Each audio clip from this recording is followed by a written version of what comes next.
Gracias y paz sean con nosotros del que es y que era y que ha de venir. Amén. Escuchemos el pasaje bíblico para este segundo domingo después de Trinidad, como lo encontramos en la carta del apóstol Pablo a los Efesios, en el capítulo 2, los versículos 11 al 22. El apóstol Pablo escribe allí lo siguiente: por lo tanto, recuerden ustedes los que no nacieron siendo judíos, los que son llamados incircuncisos por aquellos que se llaman de la circuncisión, la cual se hace en el cuerpo por mano humana.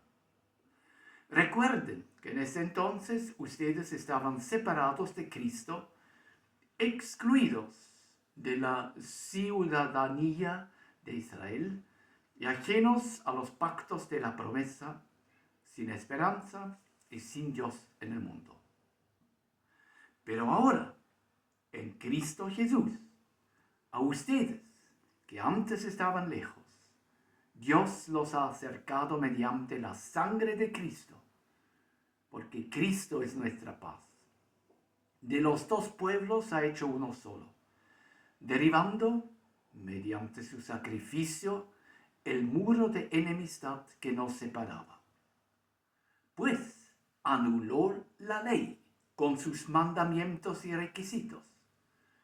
Esto lo hizo para crear en sí mismo de los dos pueblos una nueva humanidad al hacer la paz, para reconciliar con Dios a ambos en un solo cuerpo, mediante la cruz por la que dio muerte a la enemistad.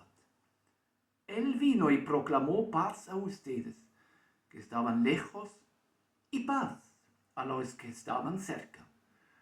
Pues por medio de él tenemos acceso al Padre por un mismo Espíritu. Por lo tanto, ustedes ya no son extraños ni extranjeros, sino conciudadanos del pueblo elegido y miembros de la familia de Dios, edificados sobre el fundamento de los apóstoles y los profetas, siendo Cristo Jesús mismo la piedra angular. En él, todo el edificio, bien armado, se va levantando para llegar a ser un templo santo en el Señor. En él también ustedes son edificados juntamente para ser morada de Dios por su Espíritu. Creo que son tres aspectos esenciales. El apóstol Pablo escribe lo que éramos antes, después continúa con la temática lo que hizo Cristo y al final lo que somos ahora.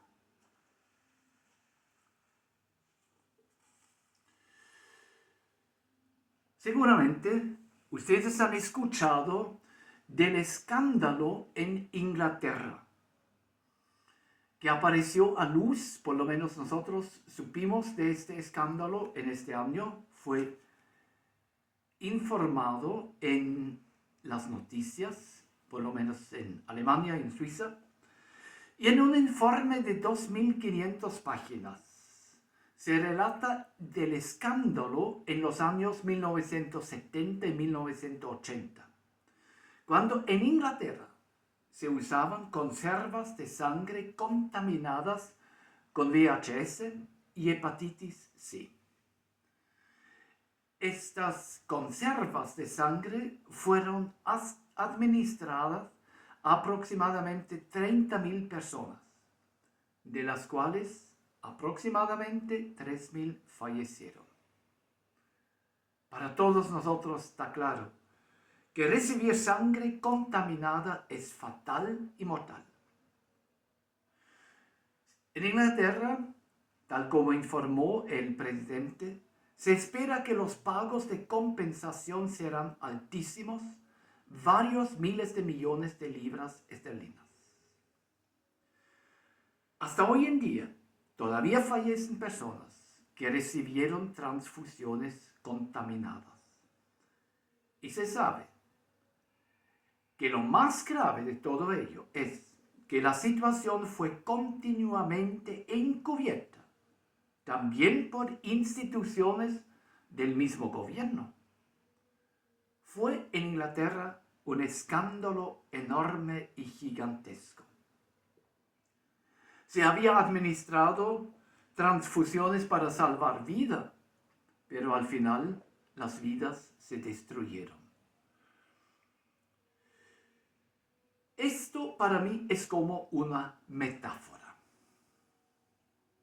Nosotros necesitaríamos transfusiones de sangre pura, porque nuestra sangre está contaminada.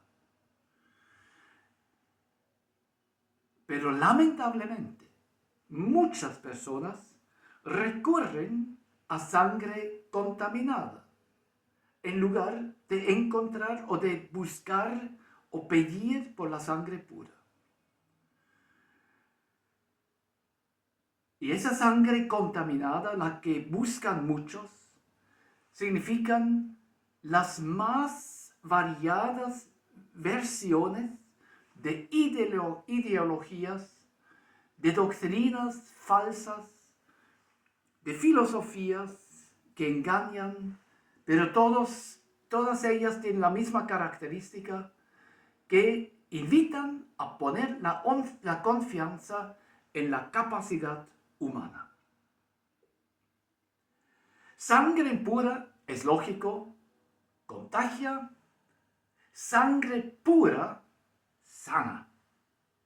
Y en la realidad hay una sola sangre pura, que es la sangre de Jesucristo.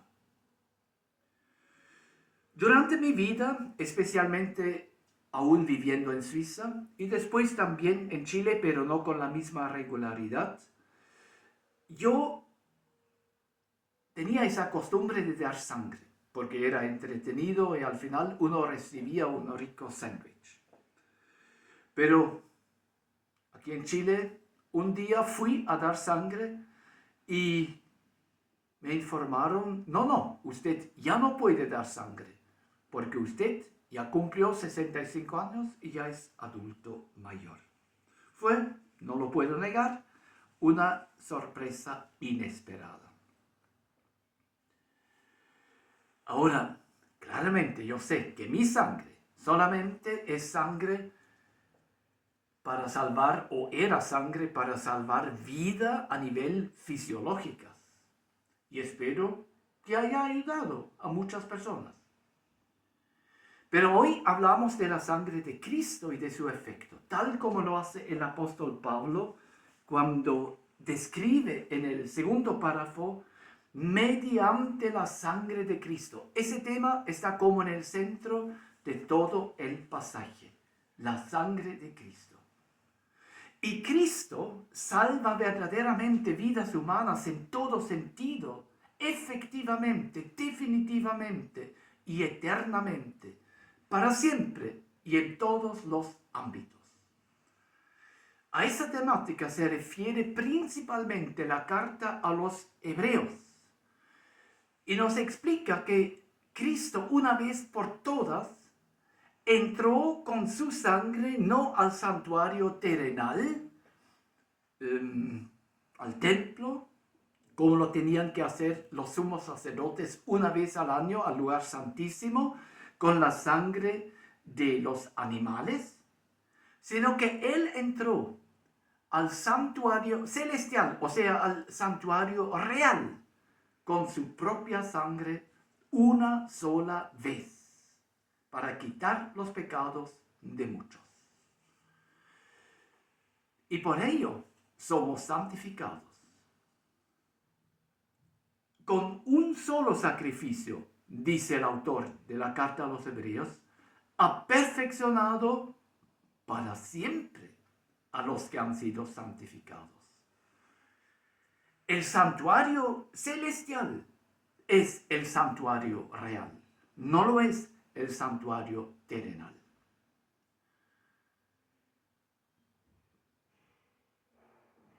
Aunque la palabra de Dios sea muy clara y precisa al respecto, muchas veces tenemos que reconocer que incluso en la misma iglesia cristiana, lamentablemente, hay otras enseñanzas. Hace tiempo, preparándome para una temática del grupo de estudio bíblico en alemán, encontré la charla del conocido teólogo Rudolf Bultmann, que publicó en el año 1941 ya una charla que influenció la teología alemana, pero yo diría mundial, de manera, también diría desde mi perspectiva, de manera nefasta. Solamente una pequeña cita de esta charla. Bultmann dice allí: el hombre moderno no puede entender, comprender la satisfacción por medio de la muerte de Cristo. ¿Cómo puede ser perdonado mi culpa por medio del sacrificio de uno sin culpa? ¿Qué conceptos más primitivos de culpa y justicia son la base de ideas así, de tales ideas? ¿Qué concepto más primitivo de Dios? Esa teoría que enseñó Rudolf Bultmann y que marcó a muchos teólogos, porque Bultmann era un profesor muy reconocido, yo solamente la puedo llamar, perdónenme, una blasfemia, porque niega la esencia de nuestra fe, que Cristo murió en nuestro lugar y que Él pagó en nuestro lugar por nuestra culpa. Una de sus alumnas, Etta Linnemann, también muy reconocida, que representaba la misma doctrina, la misma enseñanza de su profesor y siguió la misma senda, un día vivió una verdadera conversión. Yo me acuerdo muy bien cuando eso fue publicado en Alemania y después conseguí algunos libros o un libro especialmente de ella y produjo un fuerte impacto. ¿Qué había pasado? Repentinamente, no conozco los detalles, descubrió que todo lo que ella había enseñado hasta el momento era una falsa enseñanza. Y ella publicó una carta en la misma universidad, de manera la hizo pública, donde ella pide que se destruyan sus libros, que los que compraron sus libros, por favor, los destruyen, los boten, los eliminen de sus bibliotecas, porque contienen nada más que una falsa doctrina. Su cambio fue radical. Y ella misma después tuvo que reconocer que toda esa capacidad intelectual de su maestro, de su profesor, había ido en la dirección errónea. Lo dejó todo, fue a Indonesia para trabajar en el Instituto de Formación de los Cristianos. Eso es lo que me acuerdo de su vida. Yo creo que si alguien niega la obra vicaria de Cristo en la cruz, no ha entendido dos cosas. No ha entendido la gravedad de la culpa. O sea, cualquier culpa, cualquier pecado, cualquier transgresión produce una fisura en la armonía de este mundo y un efecto histórico, y eso significa real, con consecuencias, en la realidad de la historia humana, personal, familiar, de la sociedad, de una ciudad, de una comunidad, lo que sea. El pecado es algo real. Y por ello también necesitamos una solución real, no ficticia, no del existencialismo, una solución que yo me imagino, que yo siento, no, necesitamos una solución real, como Cristo muriendo en la cruz y demostrando así, voluntariamente, libremente, su amor y su disposición de sufrir la muerte por nosotros en la cruz. Cualquier pecado tiene un impacto muy fuerte, radical, profundo, absoluto, irreversible.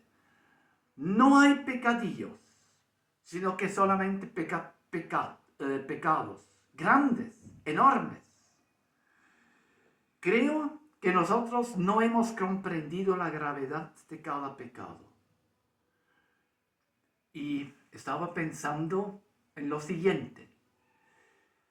Cada pecado en el fondo es un accidente con pérdida total. Y me acordé cuando escribí eso, pérdida total, me acordé de la explosión de los 7 astronautas en el Challenger, quienes un 28 de enero de 1986 fueron enviados al espacio y 75 segundos después de haber partido, el cohete explotó. El Challenger no se rompió en ese momento, sino que se piensa que cayó al océano, y en esa caída al océano, donde se produjo un impacto a una velocidad de más de 300 kilómetros por hora, o sea, fue fatal, todos perdieron ahí su vida. Una de las astronautas, y esto no se encuentra en ninguna parte en internet, yo por lo menos no lo he encontrado, pero lo había leído cuando esto había sucedido hace casi 40 años. Una de las astronautas, en estos segundos, minutos, no sé cuánto tiempo se demoró, en la cápsula estaba orando el Salmo 23. El Señor es mi pastor, nada me faltará. Él me guía a verdes pastos, etc. Yo creo que ella se dio cuenta que fue su último minuto, fueron sus últimos minutos. Y ella hizo lo adecuado. Ella sintió la gravedad de este accidente, porque más grave aún era que uno de los ingenieros de la construcción, que estaba al tanto de todos los detalles del cohete, había advertido en la misma mañana que no se debería proceder al lanzamiento, porque uno de los anillos en uno de los cohetes podría haber sufrido con las bajas temperaturas. Pero no se le hizo caso. Y después sucedió tal cual como él lo había pronosticado. Me impactó profundamente cuando leí ese artículo, esta información, y me acuerdo muy bien que posteriormente también leí este relato con los alumnos en el colegio. Y yo nos comparo, cómo el mundo, como un cohete que se está cayendo, perdónenme, parece grave. Y la pregunta es, ¿qué hacemos en ese momento? Recurrimos para decirlo ahora sí, recurrimos a aquel que nos puede salvar, a aquel que tiene la sangre pura, a aquel que entregó su vida por nosotros. Ahora, eso para mí es como la esencia de este pasaje. Cristo entregó su sangre, derramó su sangre por nosotros. Y por eso lo puse en letra mayúscula. Porque todo gira en torno a esto. Y ahora puedo tratar brevemente lo que dice el apóstol Pablo en estos tres pasajes de esta lectura, lo que éramos antes. ¿Qué éramos antes? Estábamos separados de Cristo. Estábamos excluidos de la ciudadanía de Israel. Estábamos ajenos, separados, excluidos, ajenos de todo lo que Dios había regalado a su pueblo. Estábamos fuera. Y estábamos sin esperanza y sin Dios en el mundo. Ayer vimos con mi esposa un pequeño video de un misionero, Axel Fischer, que había trabajado en la Mongolia. Y él dice, allí, rodeados, en un contexto de budismo y otras religiones, uno vive y experimenta lo que significa estar sin esperanza, especialmente en los momentos de funerales. No podían predicar de la esperanza, a lo máximo de la reencarnación. Nosotros, en nuestra cultura occidental, estamos marcados por la esperanza que nos regala nuestra fe en Dios. La esperanza es algo fundamental y ha marcado no solamente a los creyentes, sino que por medio de los creyentes también a la sociedad entera. Y casi en nuestra sociedad todos, de alguna u otra forma, mantienen cierta esperanza. No sé si es la esperanza que Jesús nos regala, no necesariamente. Yo sé que hay agnósticos y ateos que no comparten esa esperanza. Pero me parece muy fuerte, excluidos, separados de Cristo, sin esperanza, sin Dios. Imagínense. Y lo segundo que escribe el apóstol Pablo, que es el pasaje más importante, lo que hizo Cristo por este mundo y lo que hizo Cristo por nosotros. Por medio de Él, solamente para resaltar ese aspecto, por medio de Él tenemos acceso al Padre por un mismo Espíritu. O sea, eso es algo que todos sabemos. Él es el camino y por medio de Él, por medio de su sangre, derramada y presentada en el santuario celestial, tenemos acceso por un espíritu, mismo espíritu, al Padre. Y reconcilió tanto a los paganos como a los judíos creyentes. Del Nuevo Testamento, especialmente del libro de los Hechos, sabemos que había largas discusiones en la primera iglesia si verdaderamente los paganos también pueden llegar a ser cristianos sin pasar por ser judíos.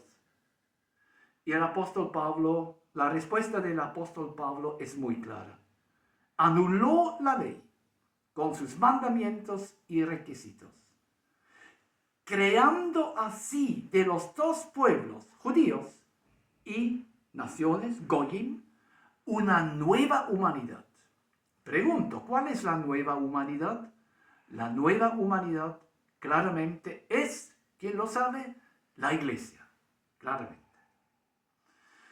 Y para tocar todavía el tercer aspecto, lo que somos ahora. Solamente también resaltando un aspecto. Ustedes ya no son extraños ni extranjeros. Hoy en la mañana, subiendo con mi esposa a la micro para llegar a la iglesia, había una sola señora en la micro. Y ella, después de conversar brevemente con el chofer, me estaba o nos estaba mirando. Yo la noté muy atenta y la saludé. Y nos sentamos al lado de ella y comenzó una conversación y la primera pregunta que me hizo, ¿de dónde son ustedes? Imagínense, 47 años en Chile. Y después de pocas frases, de pocas palabras, me preguntan, ¿de dónde están ustedes? Claro, uno no pierde su acento, imposible. Y ella se dio cuenta, después fue una conversación muy interesante. Lo mismo siempre nos pasa en Callao.